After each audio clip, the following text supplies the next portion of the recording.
Hi everyone, it's Cassie from True Crime Files. Hope you're all having a wonderful day. Today's the 17th of February.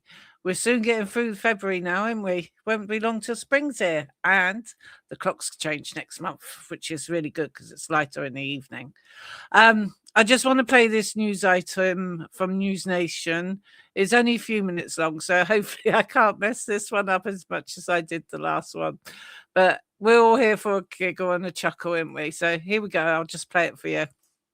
For Nancy Guthrie, the Pima County Sheriff's Office saying the DNA on that glove, which was found about 2 miles from Nancy's home, does not match any DNA in the FBI's database. Senior national correspondent Brian Enton is live again outside of Nancy's Tucson Please area go home to there. Brian Enton's Brian, page. it would appear that this is a big setback for investigators.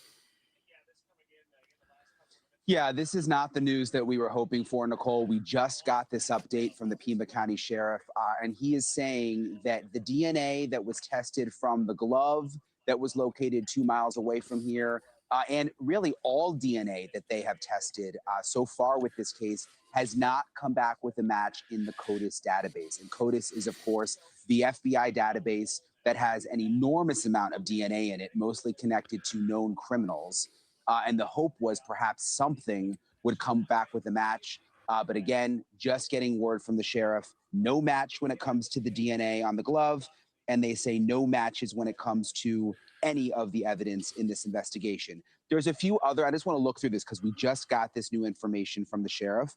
I want to go through a few other new things, Nicole. In terms of Nancy Guthrie's pacemaker, the sheriff says that they are attempting to locate the device and are working with the manufacturer and other experts in the field to assist. Remember, we've been talking about the signal sniffer that they're using to listen for essentially pings from Nancy's pacemaker.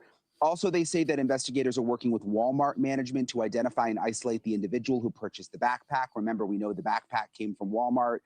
DNA, they said, again, goes back to they're still analyzing some DNA, but so far no matches with CODIS. This is interesting. And remember yesterday, Nicole, the sheriff put out a statement very clearly saying that everyone in the Guthrie family has been cleared. They included a new line about this in their latest update saying, in criminal investigations, evidence is examined to either build a case or clear individuals. At this point in the investigation, the Guthrie family, including siblings and spouses, has not been identified as suspects. What's interesting here is I think the statement's a little different than yesterday because today they're saying at this point in the investigation. And then they say investigators are still processing evidence from 2 search warrants executed last week. Remember, we went to the one in Rio Rico near Mexico, and then we went to the one a couple miles from here. They say that the individuals who were questioned have been released, that no arrests have been made. As the investigation continues, you can expect to see similar activity. But what I'm zeroing in on here is investigators are still processing evidence from the search warrants, which I think is important, Nicole, because that's also what I'm hearing from my sources, that while no arrests were made, at least the second search was a federal search warrant where they gathered a lot of information and evidence. So they're still going over all of that. So it seems they're being careful to say, look, even though there were no arrests, this could still be significant, Nicole. Yeah, and now with that somewhat of a clarification possibly from Sheriff Nanos there on clearing the family. And I just want to clarify, Brian, that clearance is coming from the Sheriff's Department. We still haven't really heard anything from the FBI. That's right. That only came from the sheriff, and it was a very detailed statement and a sort of emotional, passionate statement where the sheriff said that they were cleared and that, you know, it was basically just awful, people who were running this family through the mud with everything that they're going through.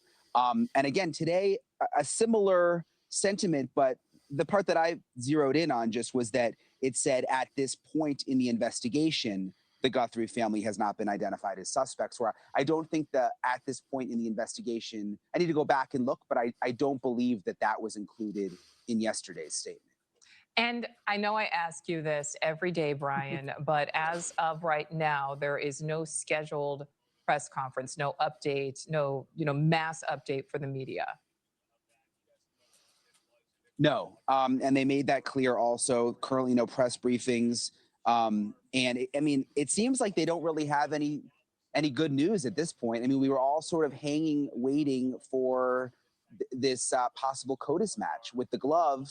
And we knew that they found the DNA inside the house, which to me was even more significant, Nicole. They found a stranger's DNA inside Nancy's house that didn't connect back to Nancy or her friends or family. So that's what I was hoping for, that was going to come back to someone. But at this point, no matches. I will say, though, they are likely already starting the investigative genetic genealogy, which is something totally different. It's what they used in Koberger, which takes time. So we're not going to hear about that probably for. Thank you for watching.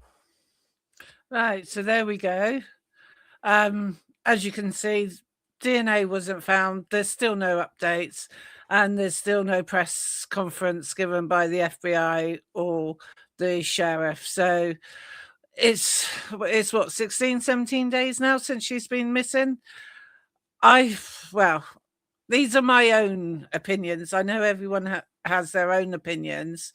But in my opinion, as much as I would like to think she would be found alive and safe, if she is, she may be seriously injured.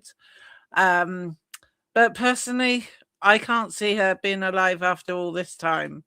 I really don't. I believe there's been a fourth note handed into TMZ, or TMZ as people call it, for the kid. Someone reckon they know the kidnapper. They saw them at the border of Mexico or something, and this person says saw Nancy. If that's the case and they were going to Mexico, I think the FBI and the sheriff need to take their case a bit further afield, because obviously what they're doing at the moment is just playing around in the playground. Basically, there's nothing they're finding significant. All they've said was they found DNA of an unknown source in the house, and the DNA on the porch was Nancy's. That is pretty much all they've done, apart from identifying the backpack and possibly the gloves and the gun holder or pistol holder. So to me, it seems really long and winded. You know, I'm sure they're putting in hundreds of hours and manpower into trying to find Nancy. I'm pretty sure of that. But they don't seem to be progressing very far. In my opinion, they should let the FBI, excuse me, take it over completely, and then perhaps maybe start looking in the borders of Mexico. I mean, you know, who's to say she didn't pass away on the way and, you know, they dropped her body off in Mexico? I really don't know on this one.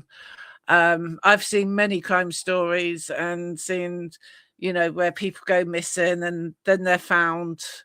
To me, I think 16 days is dragging it on a bit. I know some of them can go on for months and months and months, and sometimes it becomes a cold case where there is no answers, and eventually the sheriffs and everyone else stops looking for that person.